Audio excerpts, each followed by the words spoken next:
আসসালামু আলাইকুম। নতুন একটা ভিডিও নিয়ে আবার আমরা হাজির হলাম। দেখেন সকালবেলা এই যে বাচ্চারা বড় হয়ে গেছে, এদের খাবার দিলাম, পানি দিলাম, বাচ্চারা সবাই খাওয়া দাওয়া করতেছে। দুইটা মুরগি কুচে বসাই দিছি, আরও বসাবো ইনশাল্লাহ। এই যে এইখানে দেখেন অনেকগুলা বাচ্চা হয়েছিল, কিছু বাচ্চা মারা গেছে অসুস্থ হয়ে, আর কিছু বাচ্চা ইঁদুরে নিচ্ছে।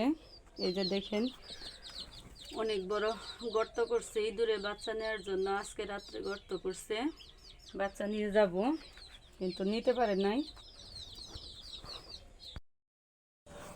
এই দেখেন এই যে এখানে পানি নিচ্ছে, এখানে কিছু বালি নিচ্ছে, সিমেন্ট নিচ্ছে, আর কিছু এই যে খোয়া নেওয়া হয়েছে। এটি একসাথে মিক্সড করে গর্তটা বন্ধ করে দিব, কারণ কয়েকদিন যাবৎ ইঁদুরের উপদ্রব খুব বাইরে গেছে। বাচ্চা অলরেডি 5-7টা নিয়ে নিচ্ছে, আর নেওয়া যাব না, তখন বুঝতে পারি নাই।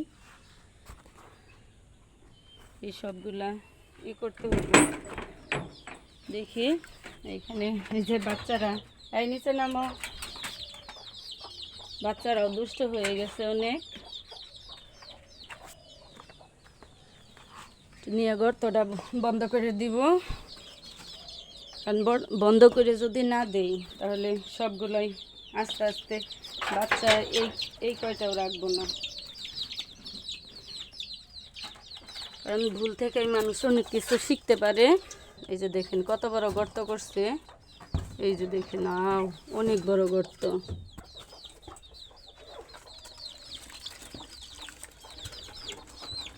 কইরা আর ভিতরে দিয়ে এটা বন্ধ করে দিব, যাতে আর ইঁদুরে না আক্রমণ না করতে পারে, আর বাচ্চা যেন না দেয়। যাদের সীমিত টাকা, আপনারা চাইলে আমার মতো এইভাবে সব কিছু করতে পারেন। আশা করি কিছুটা হইলেও আপনাদের উপকারে আসবে। দেখি বিসমিল্লাহ, পুরোটাই এর ভিতরে দিয়ে দিব।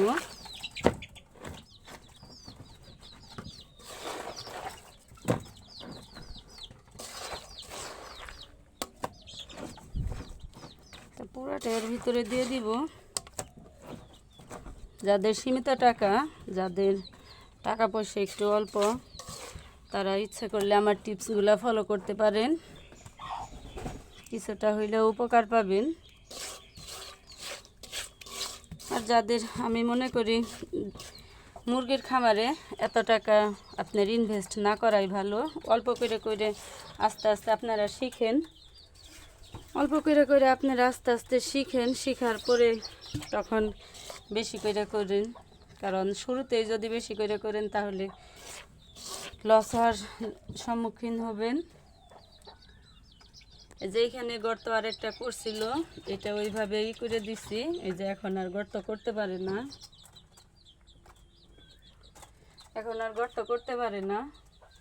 এটাও দিয়ে দিলাম বন্ধ করে। আপনারা সবাই দোয়া রাখবেন, আশা করি ইঁদুর আর করতে পারবো না। আল্লাহ হাফেজ।